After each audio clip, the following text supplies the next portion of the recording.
Hello, you absolute legends. We're going to name some of these ionic and covalent compounds. Now, ionic and covalent compounds have similar but different naming rules. Just grammar right here. So the first thing to name a compound is identify whether it's ionic or covalent. These top two examples are ionic compounds because they contain a metal and a non-metal. And these bottom two examples are covalent or molecular compounds because they're all nonmetals. So kind of compare and contrast as we're going through here. Ionic compounds, the order that the atoms show up in is the same order that you're going to write them out in. So this is Ba, barium. Don't change that first word or that first element at all. Ba straight off the periodic table is just barium. The second word, or the anion in an ionic compound, to tell the reader that it has a negative charge, we change the ending to IDE. So this is O for oxygen.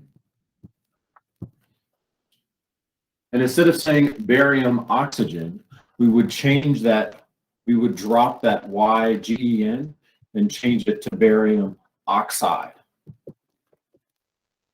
So barium oxide is how I would say that over the phone. This ionic compound here is going to follow the same sort of grammar.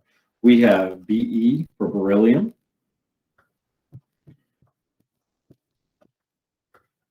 Did I spell beryllium correctly?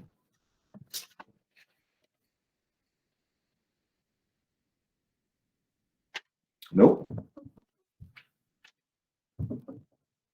2 L's. Okay. Beryllium.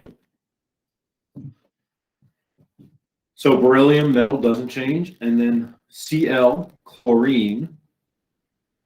It's worth to note here that this is an L right here. If you're ever looking at problems and there's a font issue, that could look like a carbon and an iodide, but it's a Cl for chlorine. So instead of saying chlorine, we change it to chloride.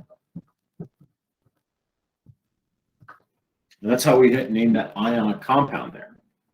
Now, this is a covalent compound down here, iodine with chlorine. Notice I have a capital I with 2 marks. So this is clearly a capital I for iodine. And there's a chlorine here. Now, with covalent compounds, you add a prefix to this quantity.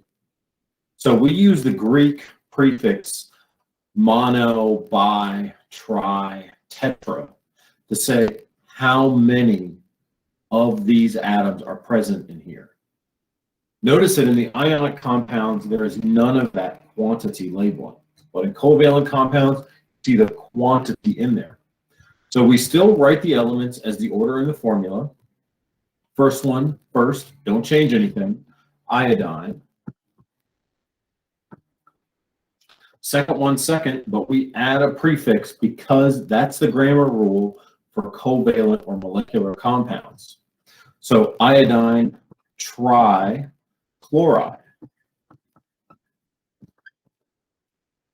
Notice our ending is still "ide." So this is the big change with a covalent compound. Include a quantity in there. And just think of like your polygons. So here we have phosphorus and oxygen. It's not going to be phosphorus oxide because this is a molecular or covalent compound. So we're going to include some quantities for this 4 and the 6 here. So for the FOUR,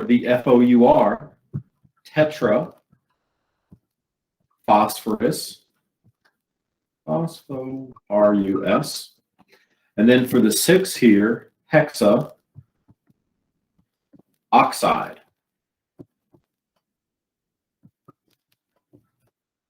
When naming covalent or molecular compounds, include a prefix that talks about the quantity of that element that's present. In ionic compounds, no such quantities there. Thank you.